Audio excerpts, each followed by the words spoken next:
नमस्कार. हिरवे मूग आहेत, त्याचे मोड काढून आपण भाजी बनवूया. तर त्यासाठी मी काय केले, हिरवे मूग स्वच्छ नीट करून घेतले आणि 8 तासासाठी भिजत टाकलेले होते आणि हे 12 तासासाठी बांधून ठेवले होते एका रुमालात. ह्याला असे मोड आलेले आहेत बघा. हे एकदम काय दरदरीत आलेले नाहीत, पण बऱ्यापैकी आलेले आहेत. आता आपण एका भांड्यात तेल घेऊया. एक कांदा मी चिरून घेतलेला आहे आणि तेलात आता आपण राई टाकूया, मोहरी. राई तडतडली की कापलेला कांदा, ह्या तेलातच गेलं हिंग, जिरे. जिऱ्याला काय तडतडायची गरज नसते बरं का, ते तळलं तर चालतंय, पण राई ही तडतडलीच पाहिजे, नाहीतर मग त्याचा स्वाद बिघडतो.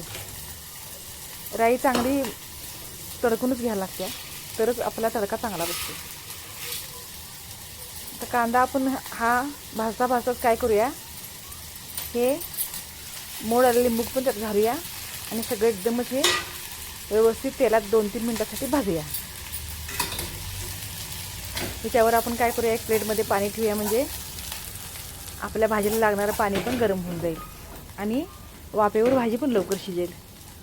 ती भाजी मला बनवताना 6 ते 7 मिनटं लागलेली आहेत. असं प्लेट ठेवायची आणि त्यावरती पाणी ठेवायचं, म्हणजे आतल्या लागणाऱ्या भाजीसाठी पाणी आपलं वरचं गरम होते.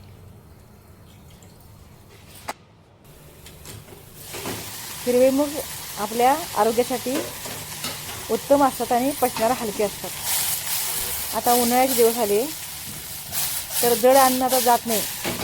हलक्याच भाज्या ज्या पोटासाठी जास्त त्रासदायक असणार अशा बनवायला पाहिजे. ते व्यवस्थित असं सारखं आपण ह्याला असं खालीवर हे व्यवस्थित भाजी करत राहायचं आहे आणि वरती हे पाणी ठेवायचं, परत काढायचं, परत ठेवायचं.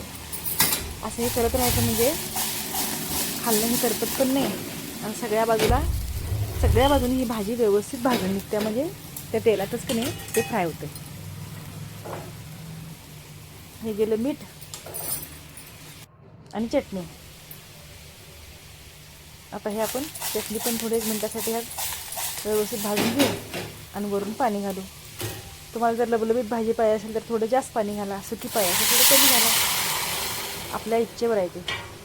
पण ही भाजी स्वादाला अतिशय उत्तम लागते आणि पचनाला हलकी. भाकरी, चपाती, भातासोबत आपण खाऊ शकतो. ही गेली हळद. रंग बघा भाजीचा किती छान आलाय, उत्तम. वरून गेली कोथिंबीर बारीक बारीक कट केलेली.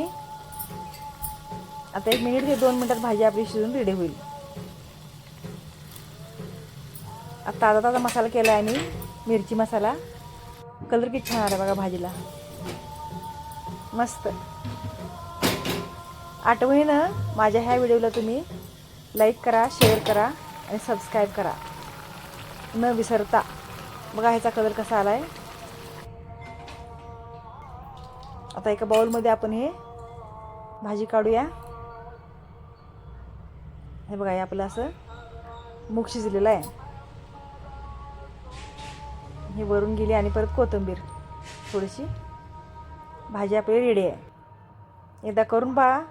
लाईक, शेअर आणि सबस्क्राईब करा. धन्यवाद.